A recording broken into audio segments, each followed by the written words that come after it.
I think a lot of these questions were raised in the earlier sessions.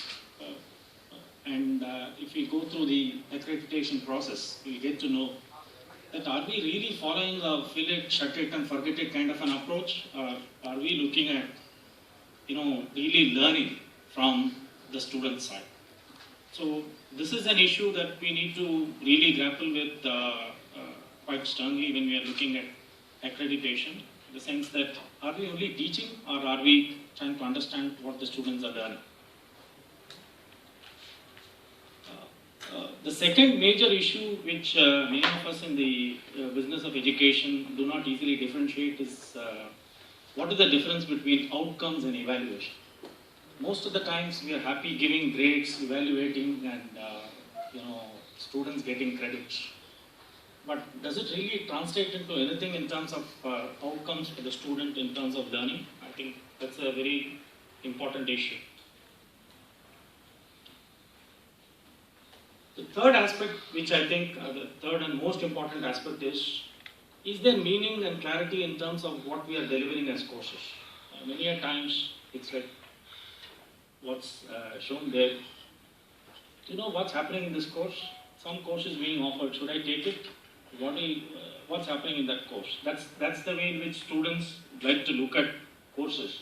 If we don't really establish exactly what students are going to learn in a course, and this is exactly where assurance of learning comes in, and we should say we are thankful to AACSB for really making us to introspect in terms of this particular aspect, because it's assurance of learning that makes us really look within, especially as faculty, most of us in business schools, in terms of what are we really delivering.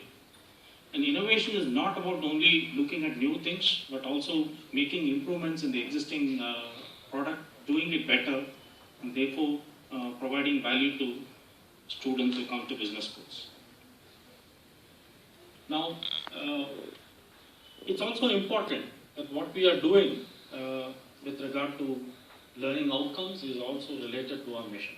So, in brief, if you have to look at exactly what learning outcomes are, and that's clearly represented in this particular slide. We start with the mission, be clear about our goals, and then get on to specific measurable objectives. And for each objectives, we get on to the outcomes. And we have assessment criteria for measuring these outcomes, and finally, analysis of results and action. Now, all this looks quite conceptual and looks like, something that can be reached. What I'm going to demonstrate is for one particular course, how do we achieve this? So that you get to know exactly how rigorous is this whole process in itself. TAPNI's mission statement, not very differentiable from most of the, the business schools across the world, to excel in postgraduate management education, research and practice. But what we are specific in terms of saying is the means by which we want to achieve them, and also the value bound. Now, we have defined for ourselves 5 major program learning goals, and those of you who are going through the AACSB accreditation process would know that the accreditation is for a program, and you need to define program learning goals. We have one flagship program called the Postgraduate Program in Management, and these are the 5 program learning goals that we have set for ourselves. And these program learning goals have to be translated into objectives, and those have to be measured. And that's precisely what we need to do across the various courses. These have to be mapped across the different courses so that you have a program learning goal course matrix, and we show or demonstrate exactly how assurance of learning is achieved. If you want to really capture this whole process in one form, it's actually a quality management process where we are talking of planning, doing, checking, acting, and this whole process goes on and on. And the best part of an assurance of learning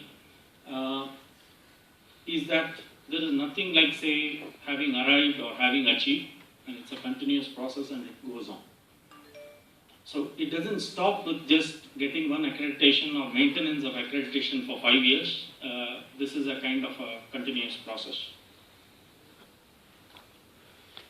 The typical steps are in terms of developing the codes, measuring them, and then closing the loop, which is the most important step in terms of taking this whole virtuous cycle forward. The key aspect in terms of converting program goals into objectives is an understanding of educational objectives. And some of you who are keen observers of education would know about the Bloom's taxonomy. The revised Bloom's taxonomy actually talks about the gradation of thinking skills, and as we are a postgraduate program, we need to talk of the higher order thinking skills. That would be higher up in this pyramid or in this triangle. We should be looking at students analyzing, evaluating and creating rather than just remembering, which would probably be the case in the school education, not the business school education. I am going to just talk about one course, MarkStrat, which is marketing strategy, run through a simulation game called MarkStrat. Now, for this course, there are 3 program level objectives that are sought to be kind of measured in the way in which the students have performed in this particular simulation. You can go through the details, I just don't want to read them out. Essentially, we have translated the program learning goal 3, which is demonstration of conceptual knowledge and skills, to 3 program learning objectives, where we specifically mention what exactly we are wanting the students to learn. Now, we also set standards in the sense that we want at least 90% of the students to pass through this particular test of really learning what is it that they are supposed to learn. And that's a pretty high standard, but the idea is, unless we as faculty create a learning environment in such a way that the majority of the learners get the value in terms of their learning, it's not going to really translate into anything that we are talking of in terms of great, good quality of education. Now, the biggest problem in terms of trying to translate these objectives into something measurable is what is the way in which we can measure. And this is precisely where we need to look at rubrics. A typical rubric looks something like this, where we are wanting to look at what level of learning is what we are looking at in terms of the students going through this course. Starting from getting started to somebody who has done a great work. Now, if we want to specifically convert this program learning objective into a course learning objective, then in this particular course, the course learning objective, CLO, it reads like this: apply the principles of marketing in a problem situation, identify the root cause and solve the problem to achieve improvement. Those of you who have known about the MarkStrat game, you face different situations in which you have to take decisions which relate to marketing strategy. And for that, there's a clear understanding of marketing that is required. And unless that is demonstrated, there's no way in which anybody who is part of the simulation game is learning anything, because you can play it like any other game, and there is no learning that comes out of it. So this is the latest of the assurance of learning cycles for this particular course, and these are the results. 1 means fails to meet expectations, 2 is meeting expectations, and 3 exceeds expectations. Now, this is what is the results of the assurance of learning. Now the question is, what do we conclude? This is not bad. This is percentage of students. Incidentally, at TAPME, Markstrat is a very popular course, like it is everywhere else, where it is offered through the simulation team. And literally almost all the students take up this particular course. In fact, we don't have any restrictions in terms of students taking up this course. Program level objective 3C, there is a problem because there are a large number of people who are in the category number 1, that is those who fail to meet expectations. And in 3D, it is terrible. Now, all these are real data. We're not, trying to simply give you something which is cooked up for the purpose of this presentation. This is real data, which is part of our regular work that's going on. So, what do we do?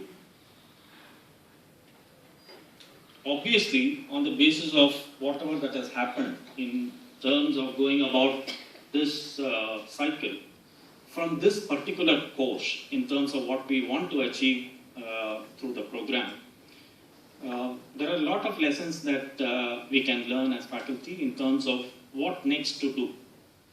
And this is what is represented here. This is what is called the closing of the loop, where we try and analyze exactly what has happened with regard to assurance of learning through this particular course for the program learning goals that have been measured through this course. And we talk of what actions we would take next time when we are going to go through this course. One is introduce 2 sessions on marketing recap in Markstrat, because it looks like what is being taught in the first term in marketing is not being carried forward when we go to the Markstrat course. There is also an issue of these aspects like SWOT analysis, etc. Sometimes it so happens that if you are not looking at all these courses simultaneously, there are issues of either some being left out by all the different areas, or some being repeated again and again in different courses. For example, forecasting is that kind of an issue. Like, it's taught in economics, it's taught in statistics, it's taught in operations research, and so many in marketing. And then suddenly everybody thinks that it's taught elsewhere and nobody teaches it. So something of this sort happens here in terms of spotting environmental changes, mapping them to firms' competitive advantage, etc. These are sessions that are going to be introduced, and also introducing SWOT analysis. And this is where we also look at, it's not a question of what is being achieved through only this course, that is Markstrat. Are there other courses like, for example, strategic management, where this should have been kind of taught, so that that's kind of applied in this course? Or should there be a capstone kind of a case or a course which can integrate all this, so that when they come to the level of Markstrat, things become better? So essentially, through this exercise in this small presentation, a short presentation of 10 minutes, the idea is to tell you that this introspection through an assurance of learning process is something that can help us in terms of innovate in a course, in terms of understanding what improvements can be brought in terms of course delivery, so that we are better off as a system. So quality and innovation doesn't mean that things have to be radical, and in fact many of us know that about 10% of the new products only finally succeed in the market, and among them almost 90% of them are just simply improvements of the existing product. So what we are talking of in terms of innovation is just improving the existing product to be better valued by the students, and this is what we are wanting to achieve. So we want to keep this virtuous cycle going along, so that the students are benefited, and that's what it is. Thank you. Thank you, sir. Thank you, Dr. Shivkumar. I request now Dr. Preetham Singh to share his thoughts on these three presentations very briefly, sir.